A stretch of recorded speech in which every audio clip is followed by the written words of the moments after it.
এই যে হলো পোয়া মাছ, আমি হলুদ মরিচ মেখে রাখলাম একটু, আর এখন ভেজে নিব। আজকে রান্নাটা হবে পুরোটাই বরিশালের স্টাইলে। বরিশালের মানুষ যেভাবে রান্না করে ঠিক সেভাবে পোয়া মাছটা রান্না। আমি মাছগুলো একটু ভেজে নিচ্ছি এপিট ওপিট করে। মাছগুলো ভালো করে ভেজে নিব যাতে ভেঙে না যায়। আমার মাছ ভাজা হয়ে আসছে, আমি একটু উল্টে পাল্টে নিচ্ছি। এই পর্যায়ে মাছগুলো দেখেন একদম ভাজা হয়ে গেছে। আমি মাছগুলো তুলে নিব, তুলে নিয়ে আমি ওই ফ্যানে একেবারে বসাই দিব। দিয়ে দিচ্ছে পেঁয়াজ বাটা, আদা বাটা, রসুন বাটা। আমরা চিটাঙের মানুষরা যদিও আদা বাটা রসুন বাটাটা একটু কমই খাই মাছে, পেঁয়াজ বাটা তো নাই, আমরা পেঁয়াজটা কুচি করেই রান্না করি, আর ওনারা বাটা দিয়েই রান্না করে।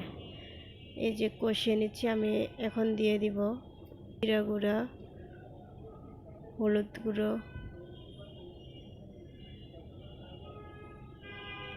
আর মরিচের গুঁড়া। মরিচের কালারটা নষ্ট হয়ে গেছে, বাট রান্না করলে ঠিকই সুন্দর কালারটা চলে আসে। এ পর্যায়ে মশলাটা কষিয়ে পানি দিয়ে দিল। পানিটা ফুটে উঠার পরে এক এক করে মাছগুলো সব দিয়ে দেওয়া হবে।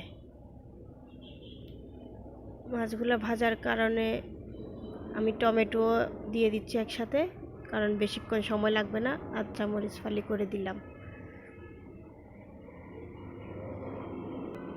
দেখেন হয়ে গেছে মাছ। এখন ধনেপাতাটা দিয়ে দিব আর নামিয়ে নিব। ধন্যবাদ।